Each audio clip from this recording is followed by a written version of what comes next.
Na sequência aqui, então, a gente vai falar um pouquinho sobre a matriz de referência. Então, no edital do Enem, você tem alguns eixos cognitivos que fazem parte da matriz de referência, que seriam 5 competências básicas que todas as áreas do conhecimento elas precisam ser contempladas. Então, por exemplo, além dessas 5 competências, cada área do conhecimento lá vai ter algumas competências, né, e algumas habilidades que é importante que os alunos conheçam, né, que isso está no edital do Enem, para ele poder se organizar e verificar quais são os temas, os conteúdos que estão relacionados com essas habilidades que ele precisa ter para ter um bom desempenho no Enem. A primeira desses eixos cognitivos que são para todas as disciplinas, todas as áreas do conhecimento, é dominar a linguagem. Seria dominar as linguagens, na verdade, porque seria dominar a língua culta, né, a questão da língua portuguesa, mas também, além de ler e interpretar, o aluno precisa saber também, precisa conseguir ler gráficos, ele precisa conseguir ler tabelas, precisa conseguir fazer a leitura de obras de arte, leitura de fotografias, charges, mapas, né, que para a geografia é bem importante. Então, ele, além da leitura de textos, ele tem que dominar essas outras leituras dessas outras linguagens para que ele consiga compreender as questões, né? Compreender os fenômenos e interpretar, ou seja, o aluno ele tem que conseguir articular, né, os conteúdos das disciplinas com a realidade dele. E fazendo essa articulação, ele tem que considerando também os fenômenos lá históricos, os fenômenos geográficos e os fenômenos culturais. Então, ele tem que ter essa compreensão, porque são áreas do conhecimento. Se vocês perceberem, nós temos questões que elas englobam história, elas englobam geografia, porque é por área do conhecimento. Por mais que nós estejamos aqui analisando questões que tragam um pouco mais de geografia, mas as áreas do conhecimento em si, das ciências humanas, elas se complementam. Tá? E enfrentar situações, problemas. Ou seja, ele tem que conhecer daquele assunto, né, para poder estar resolvendo esses problemas. Ele tem que conseguir resolver, interpretar, tem que ter conhecimento, conseguir interpretar, para daí resolver a situação, problema que ele tem para resolver. Construir argumentação. Ou seja, ele tem que ter subsídios, ele tem que ter argumento para conseguir defender os seus pontos de vista. Então, por exemplo, na elaboração de um texto, quando você vai elaborar um texto, você tem que ter conhecimento sobre aquele assunto para você conseguir desenvolver os seus argumentos, para você desenvolver a sua ideia. E também a elaboração de propostas. Então, ele tem que compreender aquilo que está sendo solicitado para ele conseguir resolver a questão que está sendo apresentada para ele. Então, esses seriam os eixos cognitivos que devem ser contemplados por todas as áreas que são contempladas no Enem. Importante que entra lá no primeiro eixo cognitivo, que é o domínio da linguagem, né? O candidato ele tem que conseguir ler textos, imagens, mapas, gráficos e tabelas, né? Para isso, ele precisa também assistir telejornais, ler revistas, jornais e matérias sobre atualidades, né? É claro que, além de toda essa informação que está disponível na mídia, ele tem que conseguir fazer a articulação da informação que está presente na mídia com os conteúdos, né? Porque todas essas informações que estão na mídia, elas, principalmente essas relacionadas a atualidades, elas entram muito dentro da disciplina de geografia, que geografia, na verdade, como ela tem o espaço geográfico como seu objeto de estudo, e esse espaço geográfico está em constante transformação, envolvendo ali questões políticas, questões sociais, questões ambientais, questões econômicas. Então, o aluno ele tem que estar muito ligado e conseguir fazer essa articulação entre os conteúdos e entre o que está disponível na mídia, os acontecimentos daquele momento no Brasil e no mundo. Aí nós colocamos ali algumas sugestões de temas, né, que a gente acredita que provavelmente são possibilidades, não está dizendo que vai cair no Enem, né, professora Simone? Sim, mas que a gente sabe que são questões bem atuais, né? A gente pode ir comentando eles juntos, né, professora? Que estão presentes na mídia e que estão presentes nas redes sociais e que estão também influindo nas políticas do mundo de forma significativa, né? Os temas ambientais que a gente sugeriu aí são, primeiro, os desastres naturais ocorridos no Japão e também, por conta desses desastres, a questão da energia nuclear, né? O perigo da energia nuclear, as suas consequências. Também, esse ano, aconteceu um outro evento histórico, né? 20 anos depois da Rio 92, ou da Eco 92, teve a Rio mais 20. Então, com questões que foram levantadas pela mídia, que algumas pessoas estão chamando de Rio menos 20, porque não foi o esperado, né? Os problemas ambientais estão aí e os governos mais ricos do planeta não querem assumir compromissos de diminuir a produção e diminuir o consumo. A questão do Código Florestal, que é uma questão que gerou bastante polêmica ano passado, esse ano, né? Ainda teve alguns vetos da presidenta Dilma, né?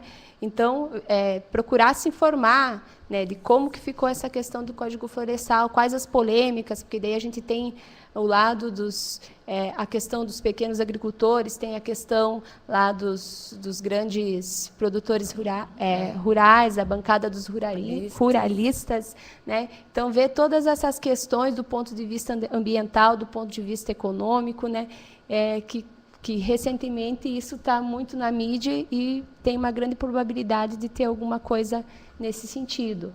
Ali a questão da produção de energia na Amazônia, a gente colocou por conta das usinas hidrelétricas. Houve uma discussão muito grande nos últimos anos ali, né, na mídia, por conta da construção da usina de Belo Monte.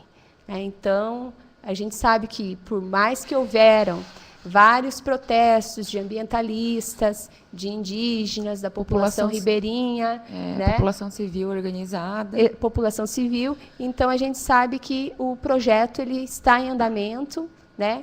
Tem a questão da posição do governo também, tem a questão da necessidade de direção de energia, que são aspectos que devem ser considerados também. Também a questão, a gente colocou aqui algumas questões que são ligadas às questões ambientais, mas também às questões econômicas, né? Que são referentes à água. A gente sabe que tem muita gente no planeta que não tem acesso à água potável. E também a gente sabe que essa seca que está acontecendo na região nordeste do Brasil é uma das mais prolongadas, né? Uma das maiores dos últimos anos, e que muitas pessoas têm que comprar água, comprar de caminhões, carros-pipas que estão levando a água até as suas casas. Então, tem o comércio da água. Tem a questão também da água como não um recurso para todos, mas a questão econômica mesmo, né? Outra questão econômica e que engloba as questões ambientais é a segurança alimentar. E aí a gente tem que pensar também na produção de combustíveis, né, na matriz energética, a produção de biocombustíveis, o incentivo a pequenos agricultores a produzirem produção agrícola para os biocombustíveis e deixar de lado a produção agrícola de alimentos. E nós temos também aí as mudanças climáticas referentes à poluição, ao desmatamento, mas também as mudanças climáticas como fator da economia aí, né? Motivadas como sendo uma motivação para a economia, né? Essa tal economia verde, que de verde a gente não vê nada ainda, a gente só vê o nome economia verde para vender novos equipamentos, novos modelos de automóveis, né? E resolver os problemas ambientais a gente não está vendo muito, não. E também a questão da matriz energética, né? Como a professora Tatiane falou, né? O Brasil ele tem a sua matriz energética ainda no petróleo, mas principalmente na energia hidroelétrica, né? Uma energia renovável, energia limpa. Então, a substituição dessa matriz energética do petróleo pelos biocombustíveis como o etanol, né? Que também geram certa polêmica, questões ambientais e, principalmente, ligadas às questões econômicas. Ali também, uma coisa que está bem na mídia agora é com relação à atual crise da União Europeia, né, e suas consequências, né?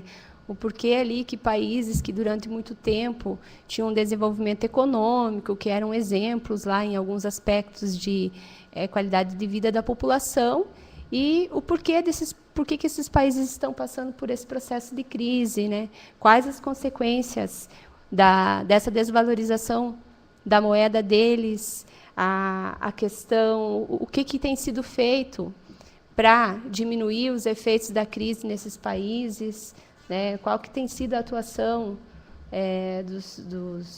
fugiu o nome agora, professora, das agências internacionais, da ONU, do BID, do FMI, no controle da crise. Né, tentar controlar os efeitos dessa crise e também os países, né, que são os mais afetados com essa crise. Né? Mas e as consequências, né, não só lá na União Europeia, mas as consequências em todo o Brasil, em todo o planeta, inclusive no Brasil, a gente está percebendo agora. Né? Também questões relacionadas à geopolítica, né? O mundo árabe, a Primavera Árabe, os movimentos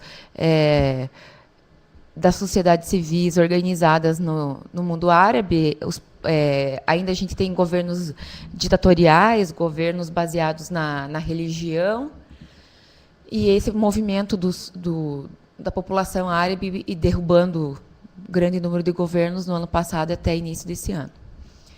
E também a questão atual do Paraguai, né? Exatamente, da questão do impeachment do presidente Lugo no Paraguai e as consequências desse impeachment, né? Que por muitos especialistas e analistas não foi um impeachment, e sim um golpe, porque não deixou o governo, o Lugo, responder, né?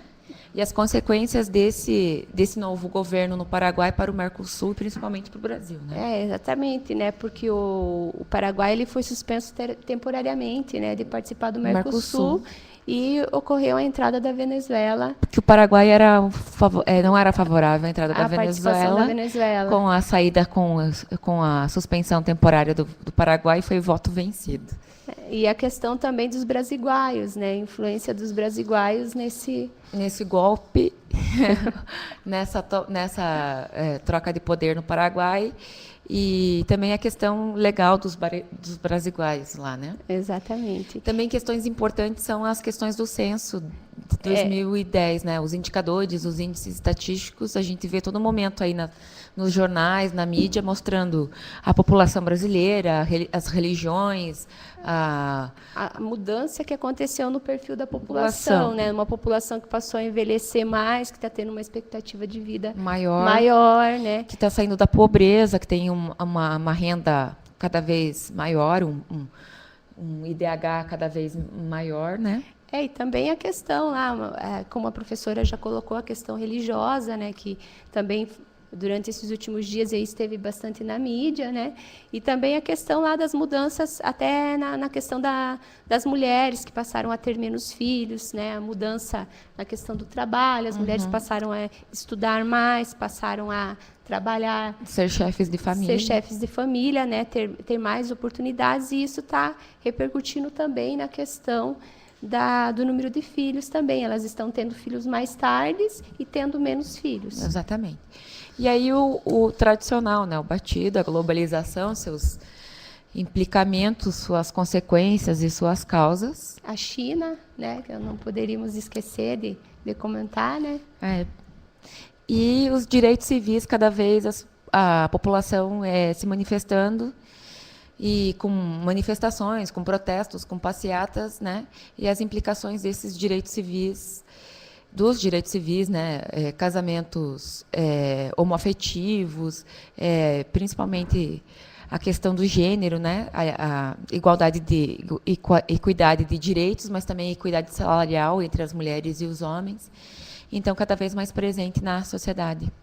Então, pode ter várias questões, né? Como a professora Tatiane falou anteriormente, como a gente faz parte da área de conhecimento das ciências humanas, esses temas podem estar ligados às questões de geografia, de história, de filosofia e sociologia.